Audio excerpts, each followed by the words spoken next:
ত্রিপুরা ছোট্ট রাজ্য, বিশাল হৃদয়।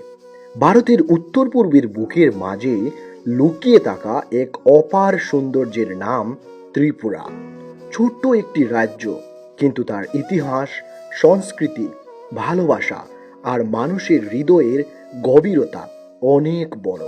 পাহাড়, সবুজ বন, লাল মাটি, বাঁশের ঘর, ককবরক গান, বাঙালির আবেগ আর উপজাতি সংস্কৃতির মিলনে গড়ে উঠেছে এক অনন্য পরিচয় ত্রিপুরা। ত্রিপুরা মানে শুধু মানচিত্রের একটি রাজ্য নয়, ত্রিপুরা মানে মায়ের মমতা, ত্রিপুরা মানে উৎসবের রং, ত্রিপুরা মানে সহাবস্থানের গল্প। এখানে দুর্গাপূজার ঢাক যেমন বাজে, তেমনি গড়িয়া পূজার ঢুলও সমান আবেগে কাঁপিয়ে দেয় পাহাড়।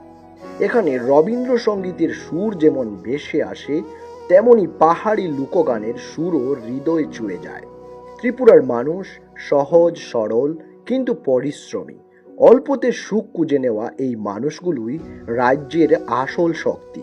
কেউ কৃষক, কেউ শিক্ষক, কেউ শিল্পী, কেউ শ্রমিক, কিন্তু সবার হৃদয়ে আছে নিজের মাটির প্রতি অগাধ ভালোবাসা।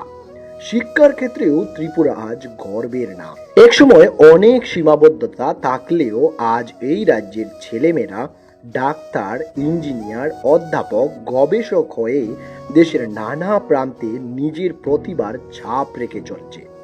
গ্রামের ছোট্ট স্কুল থেকে উঠে আসা বহু শিক্ষার্থী আজ ভারতের বড় বড় প্রতিষ্ঠানে নিজেদের জায়গা করে নিয়েছে।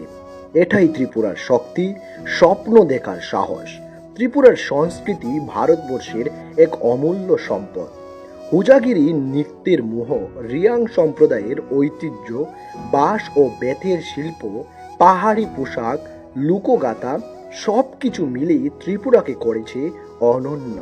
এখানে সংস্কৃতি শুধু মঞ্চে নয়, মানুষের জীবনযাত্রার মধ্যেই বেঁচে আছে। আর ত্রিপুরা আমাদের গর্বিত করেছে বহু মহান মানুষের মাধ্যমে। সচিন দেববর্মন, যার সুর আজও ভারতীয় সঙ্গীতের ইতিহাসে অমর। রাহুল দেববর্মন, যিনি সঙ্গীতকে নতুন যুগে পৌঁছে দিয়েছিলেন।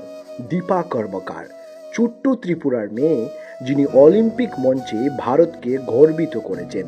তার লড়াই প্রমাণ করেছে স্বপ্ন দেখার জন্য বড় শহর লাগে না, লাগে বড় সাহস। ত্রিপুরার সাহিত্যিক, শিল্পী, শিক্ষক, সমাজকর্মী অসংখ্য মানুষ নিজেদের কাজের মাধ্যমে রাজ্যের নাম উজ্জ্বল করেছেন।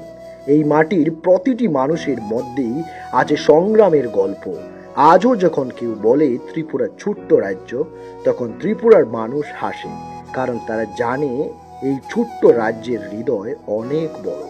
এখানে এখানে এখনো বিকেলে চায়ের আড্ডা আছে, মানুষে মানুষের সম্পর্কের উষ্ণতা আছে, অতিথিকে আপন করে নেওয়ার সংস্কৃতি আছে। ত্রিপুরা শুধু একটি জায়গা নয়, ত্রিপুরা এক অনুভূতি।